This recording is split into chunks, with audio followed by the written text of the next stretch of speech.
لە پێناو بەدەستهێنانی مافە دەستوری و یاسایەکانی گەلی کورد و چارەسەرکردنی کێشاڵواسراوەکان لە بەغدا، هاوڵاتیانی هەرێمی کوردستان داواکارن لە حیزب و لایەنە سیاسیەکان کێشە ناوخۆیەکانیان وەلا بنێن و بە یەکڕیزی و یەکگوتاری ڕوو لە بەغدا بکەن بۆ بەشداریکردن لە پێگەێنانی کابینەی نوێ حکوومەتی عێراقدا.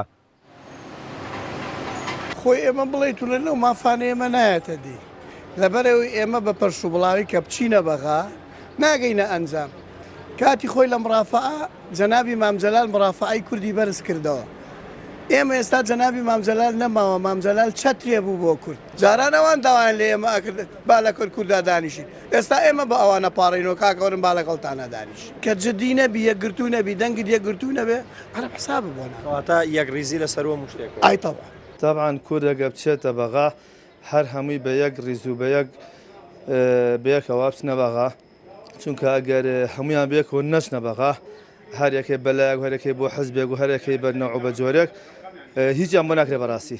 هاوڵاتیان پێیان وایە پەرتەوازەیی و ناکۆکی نێوان هێز و لایەنە سیاسیەکانی هەرێم کاریگەری لەسەر پێگەی کورد دەبێ و ئەگەر بەو شێوەیەش بچنە بەغدا کورد جگە لە زیان هیچ سوودێک نابینێت.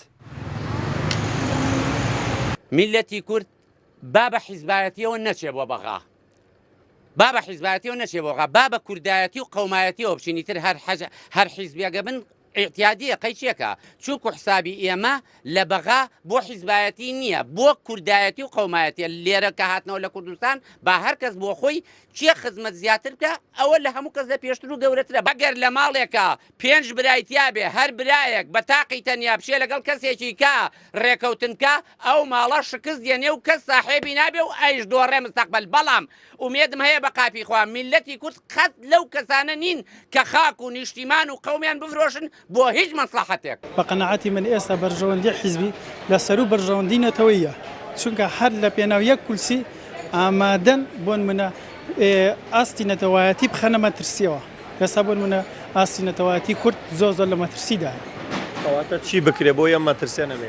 یعنی دەبێ ئەوە بکرێ بەرژەوەندی حیزبی وەلا بندرێ، بەرژەوەندی نەتەوایەتی سەر و هەموو بکرێت. وڵی پێویستە هەموو لایەنەکان بە تایبەتی ئۆپۆزیسیۆن بێ لای دەسەڵات بێ هەمویان یەکڕیز بێت بۆ ئەوەی بتوانن بە یەکڕیزی بچنە بەغدا بۆی پەرتەوازە نەبێت لەوە زیاتر ماڵی کورد. لە دوای 30 حوزەیران وادەی خولی سێمی ئەنجومەنی نوێنەرانی عێراق کۆتایی دێت ئەگەر لایەنە سیاسیەکان نەگەنە ڕێکەوتن بۆ پێگەێنانی کابینەی نوێ ئەوە بۆشایی یاسایی دروست دەبێت.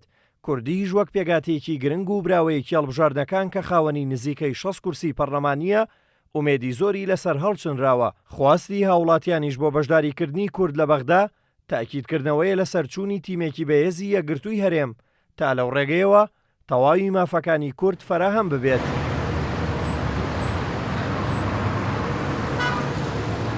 لە کاتێکدا کە سەروبەندی پێگەێنانی حکوومەتی نوێی عێراقا هاوڵاتیان هەرێمی کوردستان تاکید لەسەر یەکڕیزی و یەکگوتاری نێوان هێز و لایەنە سیاسیەکان دەکەنەوە، چونکە پێیان وایە کورد تەنها لەو ڕێگەیەوە دەتوانێت مافە دەستوری و یاسایەکانی لە بەغدا فەراهەم بکات. دلێر کەمال کورساد نیوز، سلێمانی.